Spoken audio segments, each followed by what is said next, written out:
Bueno, a mí me encanta este tipo de contenido.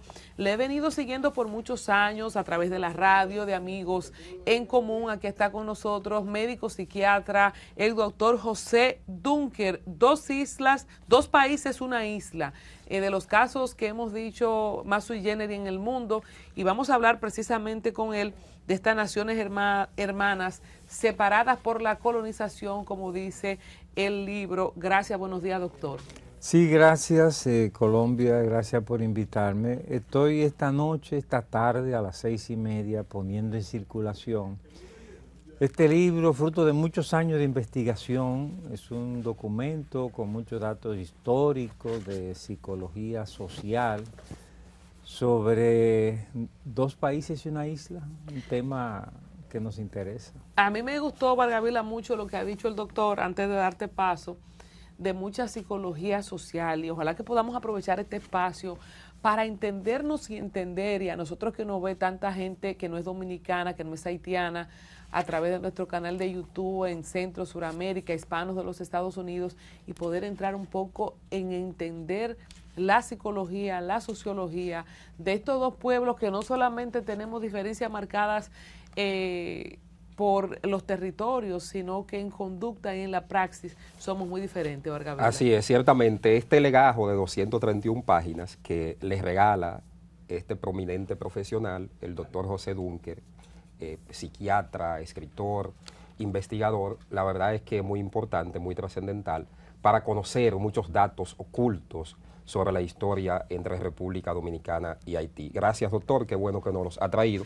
Queremos comenzar, doctor, y darle las gracias y la bienvenida.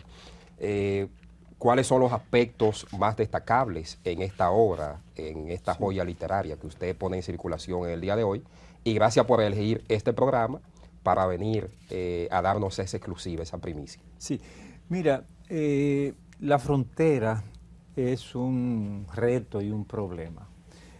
Donde quiera que hay una frontera hay prejuicios, porque la frontera se establece por una guerra. Tú ves, cuando hay una guerra, tú satanizas al del otro lado y pasa la guerra y muchas veces siguen los prejuicios. Por eso tú vas a ver que en este momento, que es un momento álgido de la historia humana, que estamos sacudidos por guerras. Pero fíjate que son guerras entre vecinos, o sea, entre países vecinos que generalmente tienen muchas cosas en común, pero también tienen muchas cosas que les separan. Y yo quiero sugerir a la gente que nosotros no somos una excepción y que el tema fronterizo está cargado de prejuicios de ambos lados. Yo pienso que la mayoría de la gente de ambos lados tiene una buena actitud, una buena intención, pero hay de ambos lados una minoría francamente cargada de prejuicios. Usted habla de los prejuicios y en un momento ciertamente donde los ánimos están muy exacerbados entre las relaciones dominico-haitianas, mucha tensión, el tema de la construcción del canal, del río Dajabón, el río Masacre, el tema ahora de una violación, una agresión sexual a una niña haitiana en uno de los centros de acogida de migración. Cuando hacen los operativos de interdicción, llevan a estos inmigrantes ahí, y la información que circuló desde el fin de semana pasado y que esto incluso valió para que la comunidad internacional se manifieste hacia la República Dominicana y la Cancillería haitiana emite un comunicado, entre otros elementos más. ¿Cómo manejar todo esto, doctor? Porque también algunos entendidos en la materia plantean de que ciertamente la sana armonía, la relación entre República Dominicana y Haití es una necesidad para ambos pueblos.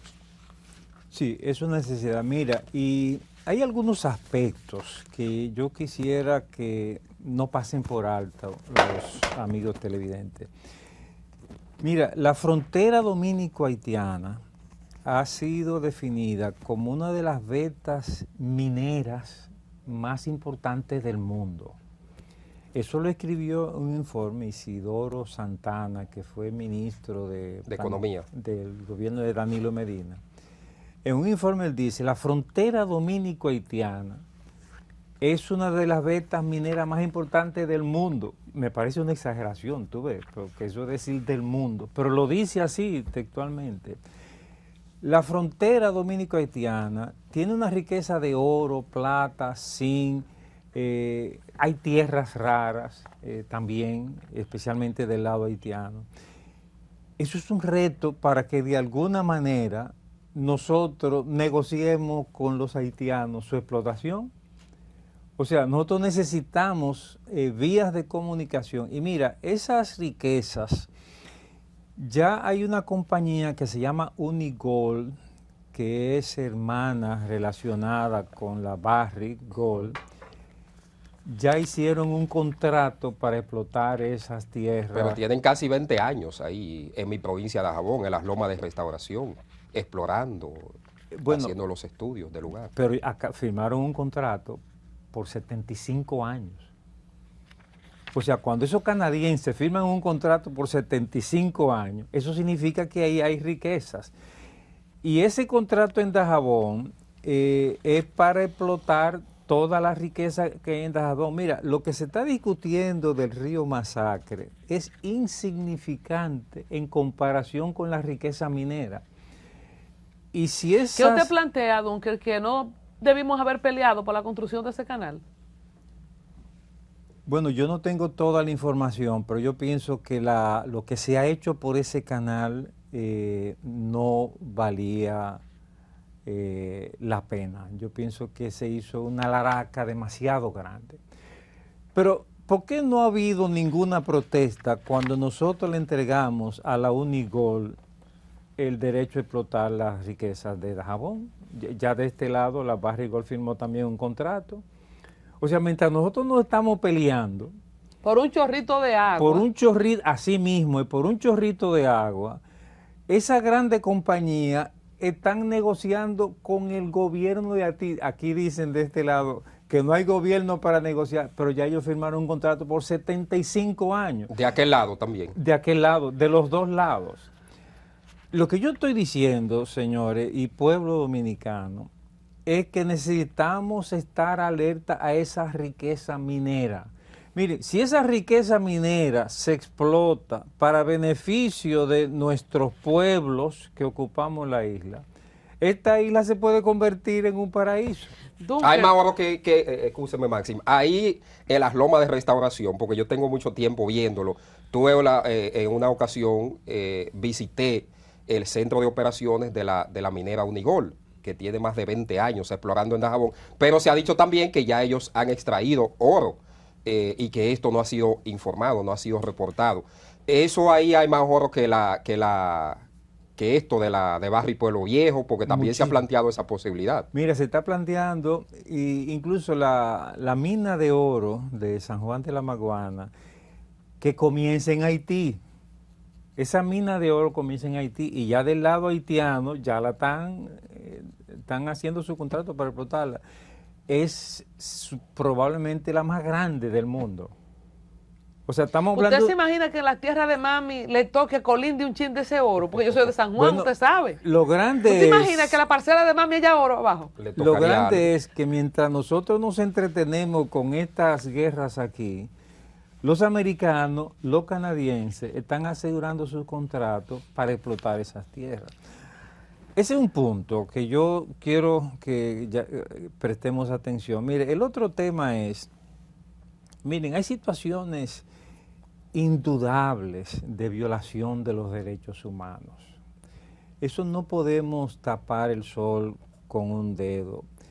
Eso que llamamos la camiona, eso no debería existir. O sea, la camiona implica un instrumento para violar los derechos humanos. Hoy mismo sale en el periódico Listín Diario de un sargento de la policía que lo cogió la camiona en Santiago. Sí, sí. Lo viste, ¿verdad? Que fue confundido. Fue confundido por con una inmigrantes. razón muy sencilla, es que la camiona solo cogen negros. Doctor, La camiona no cogen gente blanca, Caramba. solo cogen negros. Eso no puede suceder en un doctor, país civilizado. como Increíble. quiera que se llame, aunque no sea camiona, ¿qué hacen los países que tienen situaciones extremas de migración para... Buena pregunta. ¿Qué se hace? Buena pregunta. Mira, los países civilizados no hacen redadas para recoger Los extranjeros. inmigrantes.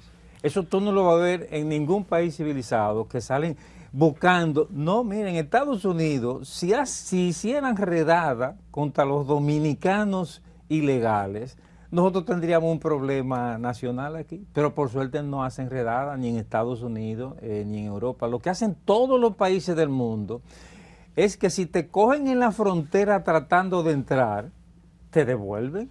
Eso es lo que vemos en la prensa. No, pero bueno, yo tuve una experiencia en mi tiempo de estudiante en Europa y en los trenes que yo tomaba de Alemania, Italia, donde me estuviera moviendo, sí entraban los oficiales de migración y obviamente igualito, a los que eran blancos puros no les revisaban los pasaportes, a nosotros los morenos, los marrones, los que parecíamos extranjeros, a mí me llegaron a revisar varias veces, yo tenía que andar con mi pasaporte. ¿En qué país?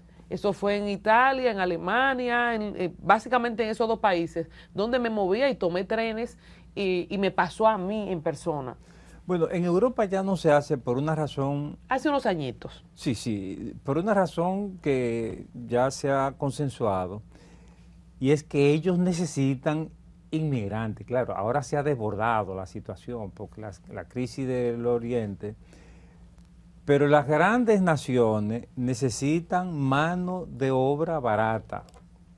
Todos los países capitalistas necesitan mano de obra barata para hacer un trabajo que la población no quiere hacer. Entonces, eso pasa en Europa, eso pasa en Estados Unidos y eso también pasa en República Dominicana. De todas maneras, yo estoy denunciando que la camiona es una violación de derechos. Antes de pasar a otro tema, doctor, ¿cómo usted plantea? Porque lo cierto es que los grandes continentes, territorios continentales como Europa y Haití, no tienen la amenaza del barrido cultural y de explosión demográfica que significaría a nosotros instalar la población haitiana que demanda estar aquí. ¿Qué usted plantea si no es una camiona para mitigar un poco la cantidad de inmigrantes haitianos en suelo dominicano, dado la realidad que tiene Haití y que esto es una isla? No podemos extendernos hacia ninguno de las costas para poner más personas en el territorio dominicano. Imperio de la ley. Imperio de la ley. Mira, imperio de la ley significa, número uno, que la frontera va a ser una frontera, no un negocio. No un negocio, pero ¿cómo es posible que a esta altura del juego tú puedes pasar, tú tienes $100 en los bolsillos y tú pasas de un lado a otro? $100, doctor, eso es demasiado. Usted tiene 500 Bueno, pesos. tú conoces mejor Óigame, que usted yo. tiene 500 pesos en los bolsillos y usted pasa como, es más, 200 pesos. Bueno, usted se lo da a un agente migratorio o a un soldado y pasa libremente ¿Cómo tú por la dices frontera. eso, Vargas? Es la verdad, ¿eh? A mí me gustaría... La verdad, a mí me gu- inquebrantable. a mí me Pero te gu- estoy diciendo imperio de la ley. $100 No, demasiado. Usted pues, le puso demasiado por cabeza, doctor. lo que estoy diciendo es que nosotros tenemos que organizarnos para imponer la ley y entonces comenzar que la frontera sea una frontera y que la guardia que tenemos allí sirva para que solo pasen lo que las autoridades le den visa para pasar, pero no sucede eso. Entonces, si no hacemos eso, perdemos autoridad. Aquí se ha denunciado también, doctor, el tema de que estos operativos de interdicción de migración también están siendo utilizados para negocios, porque Sí. nosotros mismos hemos recibido denuncias, por ejemplo, de los campos en el vacacional de Jaina, de que extranjeros, no solo haitianos, sino de otras nacionalidades, estarían pagando alta suma de dinero incluso sí. para poder salir, después que son apresados en estas redadas migratorias. ¿Cómo combatir eso? ¿Cómo enfrentar eso? Mira, estoy hablando de esa imperio realidad. de la ley. Mira, si te coge la camiona, a mí me dijeron que eran 15,000 pesos, tú tienes que llamar a alguien que te busque tus 15,000 pesos e inmediatamente sueltan. te sacan de la camiona. Te Atención, Venancio Alcántara. te llevan a esos usted dice centros de que todo está retención bien. en todos los lugares y si tú pagas, te sueltan de inmediato. Yo estoy hablando de imperio de la ley, o sea que no tenemos autoridad moral mientras nosotros no nos acostumbramos a que la ley sea regla. Y un grupo de empresarios contratando extranjeros irregulares, miles y miles, para la construcción, para el corte de la caña, pero para se otros cae servicios. la industria sin la mano de obra haitiana. El gobierno utiliza mano de obra haitiana en su construcción. Hay una cosa que el doctor José Dunker en su libro Dos Países, una Isla ha establecido al inicio de esta conversación, y es el tema de pues esas fisuras de temas de frontera, de las guerras, de la historia. Hay uno de los capítulos, la página 177, que habla del degüello de Moca en 1805, entrándonos un poco en el contenido del libro, hablando de los prejuicios precisamente que dividen y separan, porque a diferencia de otros países que tienen fronteras por otro contexto histórico, ¿verdad? Aquí nosotros tenemos un país que se ha fundado después de una independencia de un cautiverio haitiano, y esto también tiene un perfil histórico. Háblenos un poco, doctor, específicamente de la construcción del libro, cómo elige los temas y este tema que ha tocado aquí, degüello en Moca, en pregunta. Sí, mira, el libro tiene una cantidad de documentos que, permítame decir, que todos deberíamos tomar en cuenta. Yo recojo ahí documentos, simplemente artículos que salen en el periódico, y los pongo ahí para que sean tomados en cuenta. Hago una revisión de la historia dominico-haitiana, porque hay aspectos de la historia que realmente nosotros no manejamos. Está distorsionada la historia dominico-haitiana, ¿no? Claro que sí, o sea, eso, mira, cuando yo estaba en la universidad, vinieron historiadores dominicanos del exilio a la Universidad Autónoma, y ellos crearon una nueva visión de la historia, y por eso en la UAS se daba la asignatura Historia Crítica Dominicana. Era una manera de desmontar la historia que nos vendió Trujillo, porque Trujillo tenía un plan de blanqueamiento de la raza. O sea, claramente las leyes bajo la era de Trujillo te ponían impuestos si tú eras de raza negra. Esas son leyes escritas. Y te facilitaban si tú eras de raza blanca. Y Cáceres, y todo eso lo recojo en el libro, llegó a crear leyes que, bueno, un capital se creó para toda la gente de raza blanca de todo el mundo que quisiera venir al país. Se le daba un dinero para venir al país. Para refinar las razas. Para refinar las razas. ¿Y el degüello de qué se trató? Que usted lo pone en pregunta. Sino hay una situación que se dio en Moca en un momento ahí de la historia, y entonces el tema ha sido usado para crear... ¿Cuál es el mito y cuál es la realidad del degüello de Moca? Bueno, hay dos versiones sobre el hecho. Uno es que fue una matanza abierta que cometieron los haitianos en un momento dado, y otro fue otra versión que ese autor recoge, es que fue un hecho mínimo de alguien que iba en desbandada y mató a alguien y se exageró el hecho. Y lo del ahí mismo. Pero espérate, entonces, ¿cuál es la verdad del degüello? Bueno, quizá la verdad está en el medio, igual que la matanza de Trujillo, el corte de Trujillo. ¿Hubo corte o no hubo corte? El 37. Bueno, en los dos casos hubo algo que pasó.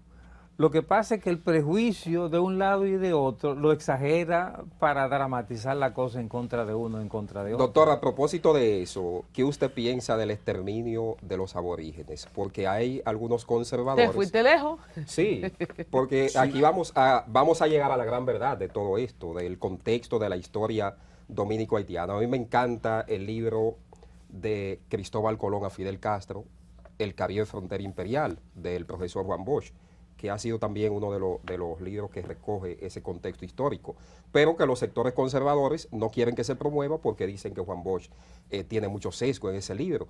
Pero el tema del exterminio, que hay quienes dicen que eso nunca existió, que eso es una falacia. ¿Qué piensa usted como investigador de la historia dominico-haitiana. No, el tema está muy claro, pero debo decir que aquí en el libro yo tengo una carta que Bosch le escribe a algunos compatriotas, escandalizado él por el prejuicio antihaitiano de esos eminentes intelectuales. Mira, el exterminio del taíno es historia, eso no es opinión. O sea, la colonización española fue tan cruel que acabó con el aborigen. O sea, el aborigen, el taíno, era amistoso, complaciente, y cuando vino el colonizador le hicieron regalos y lo recibieron bien, pero el colonizador acabó con... Eso es una historia dolorosa. ¿Escucharon, conservadores? No, pero es una historia dolorosa que no nos la han contado completa, porque es horrible. O sea, eso significaba que cogían indios cuando algunos se rebelaban y le ponían 4 caballos a jalarlo, uno por cada extremidad. Muy cruel. Que lo quemaban, o sea, que si se rebelaban le cortaban una extremidad. O sea, era una cosa sanguinaria. Deberíamos tener una avenida con el nombre de Nicolás de Obando, un genocida criminal como el que más. Deberíamos tener un faro a Colón. Bueno, lo que creo que debemos revisar la historia dominicana, y estoy haciendo una humilde contribución. Yo quiero dar un dato que el libro tiene también, y es una perspectiva de la Biblia, porque hay mucha gente cristiana manejando el tema, y yo el primer capítulo aquí es un capítulo novedoso sobre Moisés en la Biblia y el trato a los inmigrantes. Y le doy un resumen de las cosas que dijo ahí. Es que Jesucristo habló del juicio final. Y cuando Jesucristo habla del juicio final, Él dice lo que se le va a reclamar a la gente al final. Y una de las cosas es, ¿qué hiciste con los pobres? ¿Qué hiciste con los presos? ¿Y qué hiciste con los forasteros? Porque un forastero es de las personas más dignas de misericordia, porque un forastero es una persona que sale huyendo de su país por la falta de condiciones y que tiene que meterse en una cultura diferente, donde no es bien recibido, como tantos de nuestros compatriotas en Estados Unidos, pero con la diferencia de que ellos en Estados Unidos han logrado abrirse paso. Yo estuve en Lawrence, en Estados Unidos, y en Lawrence parece que la mayoría de la gente en esa ciudad son dominicanos. El alcalde es un dominicano que se fue en Yola a Puerto Rico, y de Puerto Rico se fue a Estados Unidos, normalizó sus papeles, se abrió paso, y hoy día es alcalde de la ciudad de Lawrence. Y eso es normal. En Lawrence casi no se habla inglés. Doctor, disculpe, quería interrumpirlo por lo siguiente. Usted trató un tema que para mí es vital. Fíjese que el 11 de julio de 1971, Salvador Allende firma el cambio que se había aprobado de forma unánime en el Parlamento en Chile, del cambio de la Constitución política. Eso permitió de alguna manera la nacionalización del cobre. Y ya sabemos lo que pasó en Chile a partir de ese punto hasta ahora. Más de casi el 60% durante muchos años, Codelco, es decir, todas las minas de Chuquicamata y que se encuentran en el norte, que eran tierras antes de Bolivia, es lo que ha aportado a que Chile sea uno de los países con mejor economía en toda la región. Lo que usted planteaba del tema de que debemos sentarnos con Haití a explotar los recursos mineros que tenemos en común, creo que cambiaría para siempre la cara de la República Dominicana e incluso también del mismo Haití. Quiero aportar algo también antes de hacerle la pregunta final. Se dice que el salar de Atacama, que también hay una parte de Bolivia y otra parte también chilena, se encuentra en la reserva de litio más grande del mundo. El litio hoy tiene un precio X, pero todos los traders dicen que el litio es un tema que va a crecer en el futuro. Por lo tanto, la mirada correcta como nación sería mirar cuáles son nuestros recursos y explotarle en bien del pueblo. Dicho eso, lo que me preocupa, doctor, es que siento que de la clase política que tenemos actualmente en República Dominicana, siento que no estamos debatiendo los temas que quizás son interesantes para la nación. ¿Cuál es su visión al respecto? No, coincido plenamente. Mira, yo pienso que la explotación de nuestras riquezas es un deber patriótico, Sí, me impresiona el nacionalismo que no reivindica la riqueza que Dios nos dio. Dios parece que quiso mucho esta isla, que metió todo el oro del mundo de este lado. Pero nosotros nos hemos permitido que primero viniera el colonizador español a llevarse todo el oro que estaba a flor de pie, del suelo. A saquear. Y le hemos hecho ahora estatua, vienen monumento. todas las otras naciones a llevarse nuestro oro. Y hay tantos dominicanos que entienden que tiene que ser el capital extranjero que explote nuestra riqueza. ¿Pero por qué, señores? Si la riqueza es nuestra, debemos explotarla para nuestro beneficio. Eso realmente es un reto que tenemos. Doctor, ahora hay una cosa que es importante que la nación sepa. Sí es cierto, en los casos de Bolivia con el gas y en el caso de Chile con el cobre, que fueron empresas extranjeras que llegaron primero, hicieron la inversión en el tema de exploración, estudios del suelo, etcétera, pero después de explotarlos y ver también el pueblo y la clase política que no daban el suficiente dinero en royalty, no daban el suficiente dinero en impuestos. Era como, mira, yo me voy a agarrar todos estos miles de millones de dólares, gracias, ¿no verdad?, por tus recursos naturales, y yo me los llevo fuera. Y ahí fue que todos los países dijeron, no.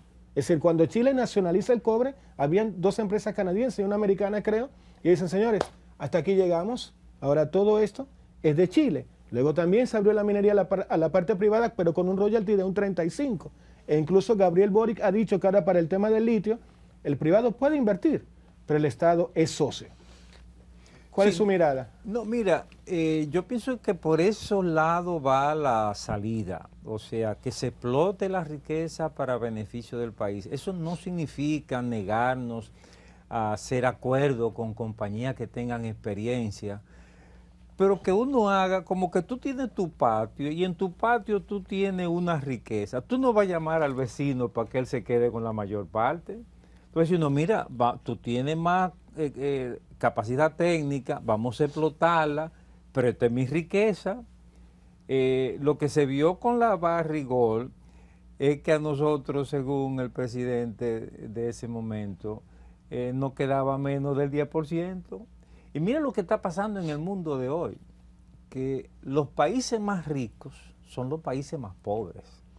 O sea, los países más ricos en riquezas naturales. Como Venezuela.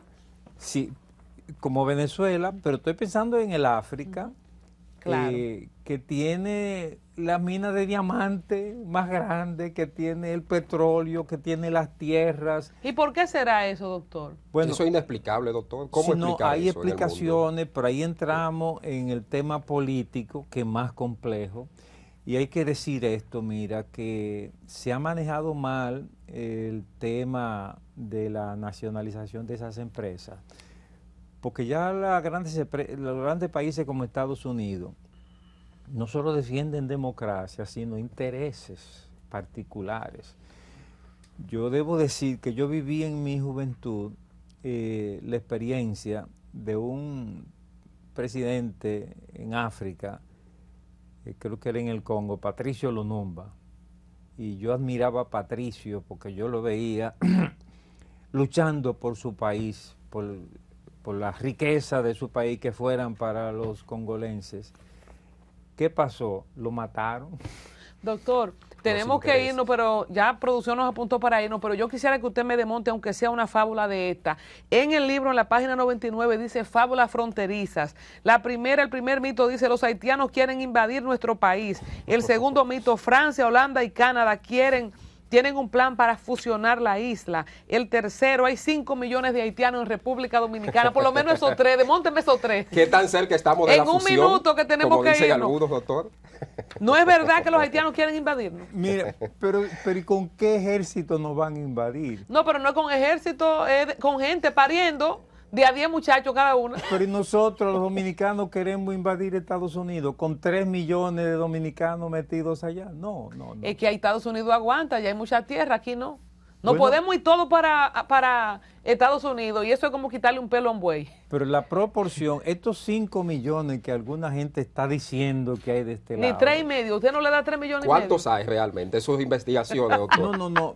Hay un estudio que hablaba de 500,000. Yo no voy a teorizar. Porque, no, eso en Bávaro solamente hay 500,000. En Friusa. Sí, Pero mira, la cantidad que haya, hay que aplicar imperio de la ley. O sea, República Dominicana tiene que imponer el imperio de la ley, no solamente en las relaciones fronterizas, sino en general. El sexto dice, sus mujeres vienen a parir a nuestro país. ¿Eso es una fábula? Es una fábula. Mira, es que si hay 1 millón, tú dices que hay 1 millón. Pero doctor, ¿usted ha ido a los hospitales? Pero escuche esto, mira.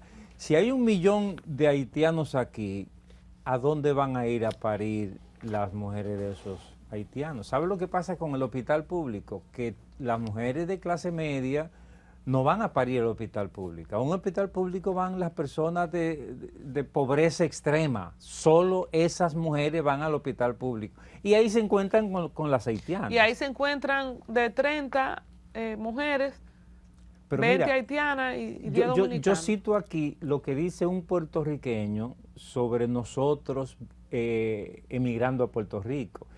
Que las mujeres dominicanas paren como guaimas. O sea, lo mismo que decimos nosotros de los haitianos, lo dijeron los puertorriqueños de nosotros los dominicanos. No nos querían. Pero yo cito eso en el libro. Yo les invito a leerlo para que vean que es... ¿Dónde encontramos 2 países, una isla del doctor José Dunker? En Librería Cuesta, y esta tarde ahí estoy a las 6:30 poniéndolo en circulación. Excelente. Antes de que se vaya el doctor, lo vamos a invitar en una próxima para hablar un poco de salud mental. Perfectamente. Como el doctor José Dunker es psiquiatra, además de un formidable investigador, y qué bueno que existan este tipo de joyas literarias o de legajos, este libro, para ir desmontando muchos mitos que hay sobre el tema dominico-haitiano. Destacar, antes de irnos a la pausa, que estas actividades, la puesta en circulación del libro del doctor José Dunker, forma parte de la Semana de la Diáspora Haitiana, hasta que inició un conjunto de actividades hasta el 20 de abril, con 18 actividades en 4 ciudades, en Las Piñas, Puerto Plata, Santiago y la capital. Esta noche se estará desarrollando el panel La República Dominicana frente a la crisis haitiana, con Pablo Mella, Rosario Espinal, Taira Vargas, Gidalina Tatén Brache y un servidor, Vargavila Riverón. Esto es coordinado por la Fundación SILE de nuestro amigo Edwin Paraizón. Mira, permítame corregirte, es que realmente ha habido una coincidencia.